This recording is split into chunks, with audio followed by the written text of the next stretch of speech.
One of the more complicated characters in Kodocha is Keiko Sakai. Appearing at the end of the My Daughter and I arc when Misako Kurata releases her book about Sana, it's revealed that Keiko is actually Sana's biological mother.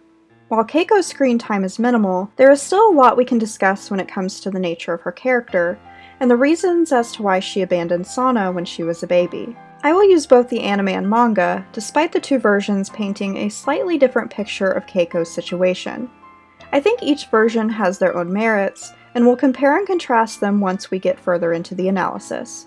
So now, let's go ahead and take a look at the character of Keiko Sakai. The third major story arc of Kodocha sets up a big reveal related to Sana's past.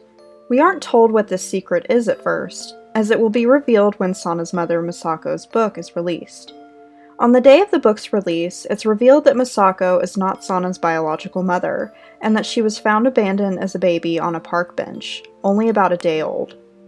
The reporters gather around the Kurata house to ask questions about the book. Misako goes out to confront them and tells them that all of their questions are predictable and that they can ask questions after reading her book. The reporters still persist with their pointless questions. After this, Misako returns to the house with Rei angrily confronting her and asking her if she even considered Sana's feelings before releasing the book.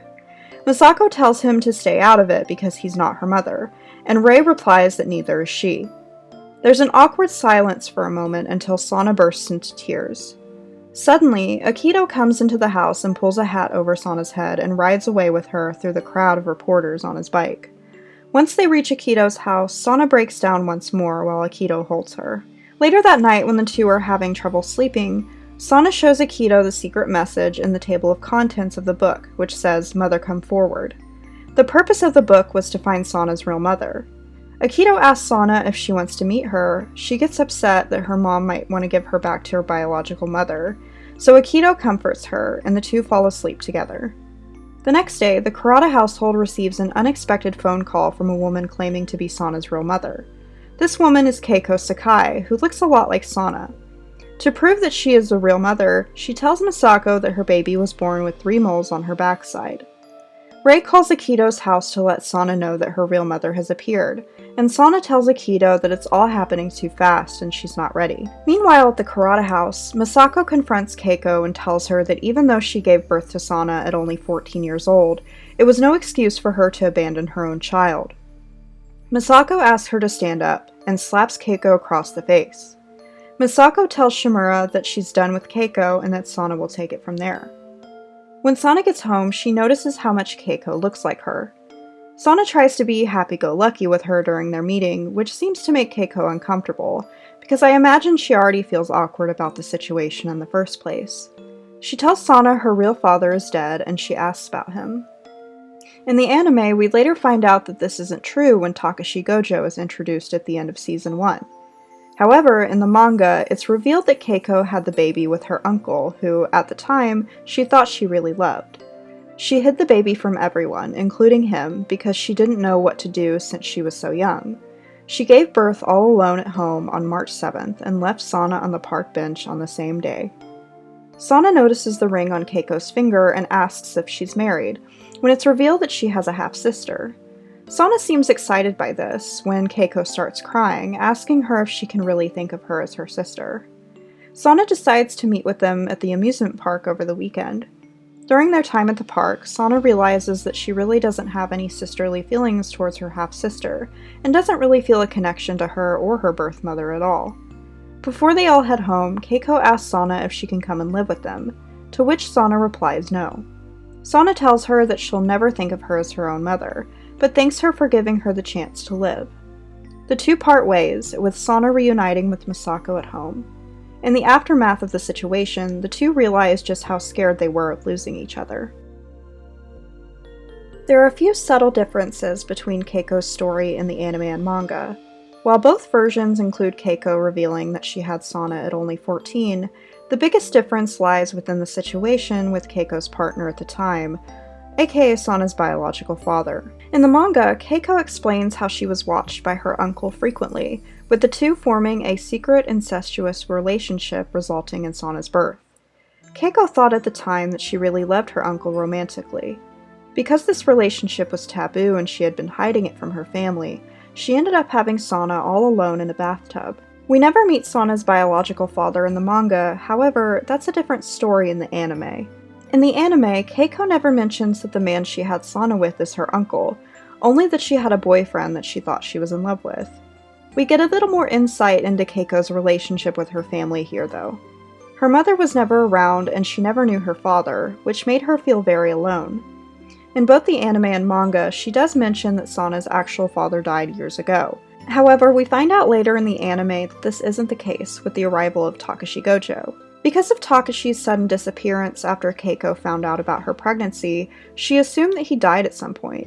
It's not clearly explained why she thought this, and I should also mention that Takashi had no idea that Keiko was pregnant with his child. The introduction of Takashi in the anime really complicates things for many reasons. If we take the manga explanation for Keiko's pregnancy into account, it paints a very bad picture of Takashi, and makes it impossible to sympathize or like his character at all. For those who only watch the anime, you wouldn't know that this man is presumably Keiko's uncle. Even without the manga for context, Takashi is a very controversial figure in Kodocha, given how he treats Sana like a girlfriend despite the very large age gap. Taking both the anime and manga versions of Keiko's story into account, we can see that overall she felt very alone and didn't have a close relationship with her parents or anyone in her family besides her uncle. Honestly, after considering that fact and thinking about it more deeply, it becomes even more disturbing. It's already a bad situation that she had a relationship with her uncle and had a baby because of it, but there could also be the implication that Keiko's uncle isolated her from the rest of her family further. It could be another reason why Keiko felt that she couldn't tell anyone about the baby. I'd like to state that going forward, much of my analysis of Keiko is going to be speculation, due to her very limited screen time in the series. It's my belief that Keiko was telling the truth when she told Sana and her family that she thought she was really in love with her uncle. And while their relationship might have seemed genuine, it's never okay for an adult to take advantage of a child who doesn't fully understand being in love or being in a romantic relationship. This is almost like a parallel to the quote-unquote relationship between Sana and Rei at the beginning of the series, which I find interesting. Thankfully, the situation between Sana and Rei was never abusive, but it's interesting how her biological mother found herself in a similar, much more dangerous situation. We don't have much context when it comes to Sana's real father and Keiko's uncle, so we can only speculate his real intentions. Because of the age gap and incest, it's clear though that he took advantage of a naive young girl. Whether he actually loved her or not is up for debate, but at the end of the day, he caused Keiko serious psychological and physical harm. I want to talk more about the relationship between Keiko and her other family members as well.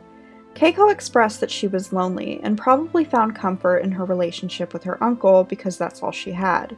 I do find it hard to believe that she would go through with having a baby all by herself though and hide it from her parents, especially since she would have been visibly pregnant right before Sana was born. It makes me think that Keiko's uncle might have had a hand in the broken relationship between Keiko and her mother specifically, since she never even knew her father. Many survivors of childhood abuse have experienced similar tactics used by their abusers to keep them trapped. Some of the most common tactics include identifying an individual who is already lonely or isolated, and arranging meetings or activities alone with the child once they've gained their trust, as well as the trust of other adults around them in some cases. Obviously, we can only infer so much given the amount of backstory we're told from Keiko, but I would argue that this was most likely the dynamic between Keiko and her uncle. The effects of Keiko's relationship with her uncle left a devastating mark on her life that led to further isolation, fear, and anxiety. Although Keiko seems to have gotten a happy ending with her husband and child, it's clear that she still felt deep shame and regret for abandoning Sana. When I first watched Kodocha, I definitely sided more with Misako's perspective and initial reaction to Keiko. I felt no sympathy for her and thought that her abandonment of Sana was inexcusable. While I still hold this belief somewhat, I was able to gain sympathy for Keiko's situation eventually, and the more I thought about it, the worse I felt for her. She was just a lonely child trying to find comfort and companionship, and unfortunately the only person that gave that to her was an abuser who took advantage of her. Keiko Sakai will always be a Kodocha character whom I have mixed feelings about. I think for both Sana and Misako's sake, it was good that they met her so they could find closure. It also solidified their strong mother-daughter bond. Despite only appearing in this one story arc, Keiko is not a one-dimensional character. This is another testament to the great writing in Kodocha. Even characters who make brief appearances can stir up so many different emotions and remind us of the inner complexities of people. What are your thoughts on Keiko and the My Daughter and I arc? Please leave a like and comment below, and of course, subscribe for more content like this in the future. See ya!